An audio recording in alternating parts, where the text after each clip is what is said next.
São Paulo acerta saída de jogador e chegada de jovem promessa. Vamos comentar aí sobre isso? Tem mais informação de mercado pra gente comentar aí sobre o Paulo Fernandes. São Paulo tá negociando aí para tentar trazer. Tem informação sobre o Galo pra gente comentar, sobre o Marcos Antônio. Vamos falar sobre isso e muito mais. Você que é novo no canal, se inscreve, ativa o sininho e deixa seu like para dar aquela moralzinha. Certo, rapaziada? Bom, hoje aí, rapaziada, quinta-feira foi de reapresentação no São Paulo.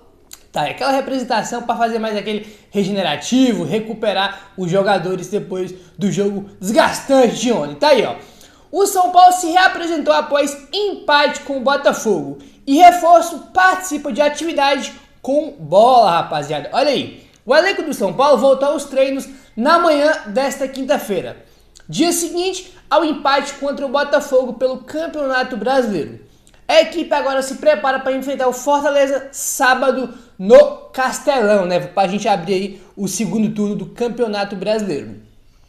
O volante Marcos Antônio, anunciado nesta semana, participou do treino.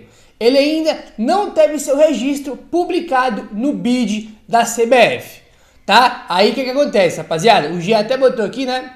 Ele não joga tem 3 meses, tá? Por não jogar tem 3 meses, é improvável que ele esteja à disposição para o próximo jogo contra o Fortaleza, tá? Então, a gente tinha até comentado, contra o Botafogo era impossível ali, né? Porque o cara tinha um treino só, né? Desde que ele chegou aí. Talvez nem vá pro jogo contra o time do Fortaleza no sábado, né? Provável aí, porque ele tem 3 meses sem jogar. Mas vem treinando aí e hoje participou normalmente do treino do São Paulo. Acho que ele deve ir pro banco contra o Goiás ou, como é que é o futebol, né? Talvez estreie contra o Flamengo, que era o time que estava negociando com a Lazio um mês a contratação dele. Talvez ele possa estrear aí contra Goiás ou contra o Flamengo, que é o jogo seguinte depois do Goiás, né, cara? Já imaginou que loucura, cara? Futebol é impressionante. O Flamengo estava um mês negociando com o cara. Calazzo, né? E talvez ele pode estrear aí pelo São Paulo justamente contra o time do Flamengo, né? Futebol e suas ironias aí, né? Bom, rapaziada, olha só. O Wellington ontem completou 150 jogos com a camisa do São Paulo. Essa é a última temporada do jogador no São Paulo, já que ele aceitou uma oferta do Southampton da Inglaterra para a próxima temporada. O lateral chegou no São Paulo em 2014, com apenas 13 anos. Revelado na base, ele estreou no time principal em 2020. Ele foi titular em 104 jogos dos 150 que disputou. Marcou 2 gols e deu 10 assistências, tá? Então tá aí 150 jogos do Wellington com a camisa do São Paulo, desde 2020 que ele começou a jogar. Aí, cara, assim, ontem, tá? Eu não gostei do jogo dele, não. Meu, ele deu uns... A galera já critica muito ele pelos cruzamentos que ele cruza mal, né? Realmente não é o ponto forte dele. Mas ontem, meu amigo, no segundo tempo, ele errou uns três cruzamentos seguidos, que foi piada, cara. Meu pai do céu, cara. Eu já falei aqui que eu acho ele bom jogador, mas o jogo de ontem eu não gostei nem um pouco, tá? Inclusive, acho que ontem foi o jogo que eu vi mais ele sofrer com o jogador, foi com o Luiz Henrique ontem. Luiz Henrique, meu irmão, jogou pra cacete ontem, jogou muito bem e deu muito trabalho pra defesa do São Paulo. E pro Wellington ali no lado esquerdo, cara. Acho que foi o jogador que eu vi que mais deu trabalho, que ele mais teve dificuldade de marcar aí, né? Enfim, tá aí o Wellington, 150 jogos com a camisa do São Paulo, tá? Contra o Fortaleza no sábado, não vamos ter o Lucas, que jogou um absurdo ontem. Jogou muito bem, aí, né? Fez uma partidaça individualmente. E tá aí a informação do Alexander Vieira. Quem substitui o Lucas? Ao que tudo indica, Wellington Rato e Eric são os favoritos para ficar com a vaga do camisa 7, que cumpre suspensão contra o Fortaleza, tá? Aí ele botou aqui, ó, o Zubeldia também pode colocar um tripé no meu campo e colocar o Rodrigo Nestor. Essa é uma questão também, né, para reforçar o meu campo. Aí tá, então pode entrar ali, ter uma substituição mais óbvio, né, que é sair o Lucas e botar o Eric ou o Rato, que são os dois jogadores que jogam ali no lado direito, onde o Lucas vem jogando, ou ele pode mudar o esquema aí e colocar mais um cara no meu campo, que eu acho que pode ser interessante, que no caso é o Nestor, que nem entrou ontem, inclusive, né, ele sempre costuma entrar, aí não entrou ontem, aí, enfim, que você colocaria no lugar do Lucas pro jogo contra o Fortaleza, que é contra o Fortaleza lá no Castelão, tá? Eu acho, vou repetir, que vai ter que fazer alguma mudança. Não dá, na minha opinião, de jogar com 4 caras na frente né? No caso é Luciano Ferreira, Lucas ou o outro jogador, né? Porque ele não vai jogar, e Caleri, só com o Bobadilha e Luiz Gustavo. O Luiz Gustavo fica muito sobrecarregado. Muita gente comentando, pô, o Bobadilha melhorou muito no segundo tempo. Cara, o Botafogo nem atacou o São Paulo no segundo tempo, né? Foi ele que melhorou? Porque o Botafogo não atacou o São Paulo no segundo tempo. Só teve aquela escapada do Bruno Henrique, do Luiz Henrique no lado esquerdo, né, cara? Que ele corta o Wellington pro lado, corta pro outro, chuta o Rafael da frente. Só teve aquela chance. Só o São Paulo jogou no segundo tempo. Na minha opinião, o Bobadilha ontem tá no primeiro tempo, ele perdido, parecia que ele não sabia nem onde é que ele tava. Parecia nem saber onde é que ele tava. Né? Acho que é um jogador que tem muito a melhorar aí ainda, tá? E, cara, assim, ele não ajuda o Luiz Gustavo na questão de marcação, pegada, desarmar. Ele não consegue, cara. Ele não consegue. Na minha opinião, vai ter que mudar o esquema aí, porque, cara, olha, o primeiro tempo ontem poderia ter custado mais caro. A gente poderia ter perdido o jogo ontem, ainda no primeiro tempo, tá? Ainda no primeiro tempo, porque deu muito espaço pro time do Botafogo, tá? Globoesporte.com, rapaziada, olha só, vamos falar aí sobre o Marcos Antônio e sobre o Rodrigo Nestor. O André Hernandes entrava informação sobre isso, a gente comentou meio por cima, mas vamos comentar mais alguns detalhes aqui interessantes. A matéria do GE. Rodrigo Nestor ajudou o São Paulo a derrubar o Flamengo pela segunda vez em menos de um ano. Depois de marcar o gol do título do São Paulo na Copa do Brasil contra o Flamengo em setembro de 2023, ele teve um papel importante também na contratação do volante Marcos Antônio, que era desejo do Flamengo. E ele foi anunciado pelo São Paulo na terça-feira.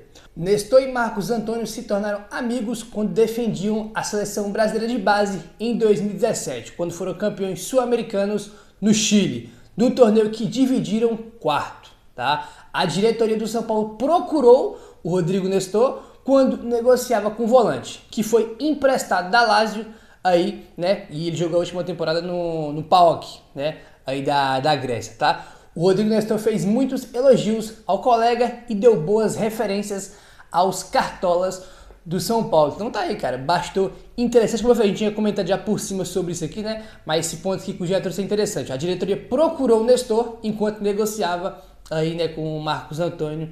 Aí, né, eles que eram companheiros de quarto aí no Sul-Americano da base da seleção brasileira em 2017, tá, rapaziada? Bom, vamos avançando agora, tá? Porque tem negócio fechado e acho que até surpreendente aí nessa quinta-feira, tá? Informação do Globoesporte.com.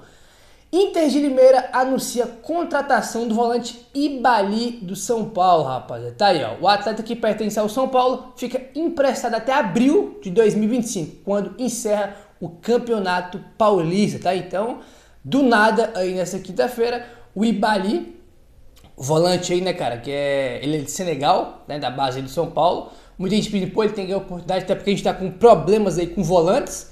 Aí, né, muita gente pedindo, pô, o moleque tem que jogar, tem que ganhar oportunidade. Ele quis subir profissional pro São Paulo, foi relacionado para vários jogos, aí não fez sua estreia ainda, e hoje foi anunciado aí do nada pela Inter de Limeira, tá? Então ele fica emprestado aí até o fim do Campeonato Paulista de 2025, tá? Lembrando que o Ibali, ele ainda não jogou, como eu falei, no profissional de São Paulo, tá? Olha só, se ele recebesse uma oportunidade, ele seria o primeiro africano a atuar pelo São Paulo. O senegalês chegou a Cotia no ano passado e foi inscrito na Copa Sul-Americana e neste ano disputou toda a Copa São Paulo e renovou seu contrato até o dia 31 de dezembro de 2027, tá? Então, quando ele voltar para São Paulo, depois do Paulistão, e ele ganhar uma oportunidade no profissional, né? Se ele fazer sua estreia no profissional, ele vai ser o primeiro africano a atuar pelo São Paulo. Aí. Enfim, acho que isso aqui diz muito. Acho que foi no jogo contra o Grêmio que o Alisson se machucou, que o Zubeldia falou que nas posições ali mais defensivas, né? Ele até citou goleiro, zagueiro, volante, são posições que tem que ter jogadores prontos, não dá pra ficar apostando em jogador da base agora. Ele quer jogador pronto para essa posição. Ele até falou, pô, um atacante, um ponta, ele pode até botar um jovem para jogar, mas volante, zagueiro, goleiro, ele quer jogadores prontos. Então, diz muito aí porque o Ibali não joga e foi emprestado, e que o Negrude também é outro, né, que tinha subido ano passado profissional, também não joga. Aí, né, cara, o Zubeldia quer jogadores prontos, né? À toa que chegou aí o Marcos Antônio, né? Tem 24 anos, jovem, mas já tem muito mais rodagem, evidentemente, com os jogadores da base do São Paulo. Tem o Thiago Mendes que o São Paulo está negociando, o Paul Fernandes, jogadores mais experientes, com mais rodagens.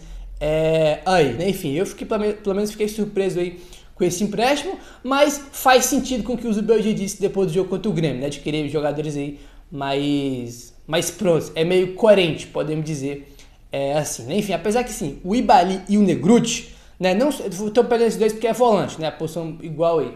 Mas são jogadores que eram, né, cara? Não é que eles eram para ter feito as suas estreias no profissional, no Campeonato Paulista desse ano. Porque o Campeonato Paulista, cara, é o campeonato ideal para você promover novidade, dar uma oportunidade para um garoto, né? Porque ali, cara, ele pode errar, né? É Campeonato Paulista, né, rapaz? É campeonato da Libertadores, Brasileiro, Copa do Brasil. É Campeonato Paulista. Né, você enfrenta time da Série B, da Série C, time do interior, times mais fracos. São jogos que você botar os garotos da base para jogar. E o Carpini, quando estava no São Paulo, não fez isso, né? Enfim, se teve o Ibali aí indo para a Inter de Limeira por empréstimo, tá? O São Paulo aí concretizou aí, né, a contratação de uma jovem promessa aí, ó. Tá aí, ó, Globoesporte.com. O São Paulo concretizou o empréstimo do atacante peruano Arnold Cotito, tá? Acho que é assim que se pronuncia.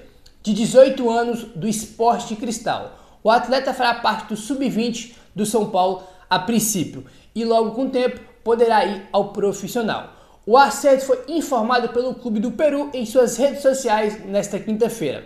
Segundo o Sporting Cristal, o acordo prevê opção de compra dos direitos do atleta ao São Paulo. Eu tinha uma informação já umas 2 semanas atrás, né, que o São Paulo estava aí conversando para trazer o Arnold aí, né, que ele é jogador do Sport Cristal, e foi concretizado, né, tem até uma foto que saiu hoje dele já com o uniforme do São Paulo, assinando o contrato aí, o Sport Cristal já anunciou de forma oficial o empréstimo dele aí, que vem para a base, e evidentemente, né, se destacar na base, pode subir para o time profissional aí. Então olha só, ele é um jogador veloz, tá, que pode jogar pelo meio ou pela direita do ataque. Ele tem passagem pela seleção de base do seu país, né, que é o Peru, aí. Enfim, cara, é aquela que você viu, a gente comentando, pô, vai tirar o espaço do Henrique Carmo, do William Gomes. Espero que não, né? Espero que não. Aí. Enfim, rapaziada, vamos avançando agora e continuando no tema mercado da bola, tá? Vamos falar aí sobre o Paul Fernandes, tá aí, ó. Paul Fernandes foi eleito o melhor jogador da última partida do Boca Juniors contra o Independiente Del Valle, tá? O atleta tem mais 4 meses de contrato e gostaria de ficar na Argentina, mas não fecha as portas, tá? Foi informação aí do Alexander Vieira. Ontem mesmo, dia que o São Paulo jogou, né? Teve Boca e Independente Del Valle pela Sul-Americana. E aí o Paul Fernandes foi eleito o melhor jogador em campo, tá? O melhor jogador em campo aí. Aí o Alexander Vieira traz outro ponto aqui que é curioso, ó. O São Paulo tenta a contratação do jogador independentemente da saída do Galopo, né? Que tem essa situação aí com o Boca, que é o Galopo, e talvez, né, eles podem ser envolvidos aí em uma troca. E também o Paul Fernandes não anula uma possível chegada do Thiago Mendes, tá? Então tá aí, tá? Então, mesmo se o Paul Fernandes vir, não inviabiliza aí a contratação do Thiago Mendes. Mas eu acho que assim, se o São Paulo conseguir trazer o Paul Fernandes, né? Aí eu acho que o São Paulo vai deixar o Thiago Mendes de lado agora e tentar assinar um pré-contrato com ele no final do ano. Aí ele viria, né, na metade de 2025 aí, quando ele ficaria livre com o Paul Fernandes. Se o São Paulo trazer o Paul Fernandes, eu acho que o São Paulo vai esperar o Thiago Mendes para fechar com ele um pré-contrato, né? Que seria o caminho aí mais fácil nesse momento, já que o São Paulo, né, conversa, tenta, já fez proposta aí, só que o Ryan não quer liberar o jogador, mesmo com o Thiago Mendes aí, né, cara, forçando a barra lá para poder vir pro São Paulo, né, cara? A esposa dele já fez 1 milhão de posts no Instagram, ele já falou pra diretoria que quer vir pra diretoria do Ryan, quer vir pro São Paulo. O Ryan foi jogar um amistoso ontem aí, se não me engano, foi na terça-feira, que eles estão em pré-temporada na Holanda. O Ryan foi jogar o amistoso de pré-temporada, ele entrou no jogo e foi expulso, né, cara? Você quer um recado meu aqui, se o cara tá forçando, o cara foi expulso no jogo amistoso aí, né? O blog do São Paulo até fez uma matéria dizendo que o time do Ryan ficou bem irritado com essa postura dele, porque eles entenderam que foi uma atitude, né, pelo não aceite do Al-Rayyan aí, né, pela proposta do São Paulo, pra ele vir jogar aí no Tricolor, né? Enfim, cara, se o Paul Fernandes vir, né, você fica com o Marcos Antônio, que já chegou, e o Paul Fernandes. Você já fica com mais 2 peças pro meio aí, né? Enfim, lembrando que o Paul Fernandes é um pedido do Zubeldia, né? O André Piazza essa informação de que o Zubeldia quer muito e gosta muito do jogador aí, né? Enfim, vamos aguardar, né? Falando em Galopo, rapaz, tá aí informação também do Alexander Vieira. O Galopo já topou jogar no Boca Juniors após contato de Riquelme, mas ainda tem cautela em relação ao Rosário Central. O Boca tenta incluir o Paul Fernandes, busca garantias e melhores condições ao São Paulo para comprar o jogador aí por 14 milhões, por 50% dos direitos do jogador, mais aí o Paul Fernandes. Lembrando que o São Paulo tem 100% do jogador, né? Já teve várias notícias já que o Boca tinha oferecido para o São Paulo aí esses 14 milhões, né? Por 50% do Galopo, mais o Paul Fernandes. Seria uma troca aí e mais 14 milhões para o São Paulo. É aí. Tem mais, ó. O Rosário Central, no entanto, ainda conversa com o São Paulo e quer muito o Galopo. Isso tudo aumentar a proposta inicial de 19 milhões de reais aí, tá? O próprio Belmonte que revelou essa proposta, né, que o São Paulo tinha recebido 19 milhões do Rosário pelo Galopo, e eles também estão na concorrência junto com o Boca para levar o Galopo. E o Rosário ofereceu 19 e pode aumentar essa proposta aí, né? Apesar que o Galopo quer jogar no Boca aí, como o Alexandre Vieira trouxe, né, rapaziada? Enfim, vamos aguardar o desfecho e vamos ver quem vai ganhar essa concorrência aí pelo Galopo. Se vai ser o Boca ou o Rosário Central, certo? Se inscreve no canal, ativa o sininho, valeu, tamo junto e saudações tricolores.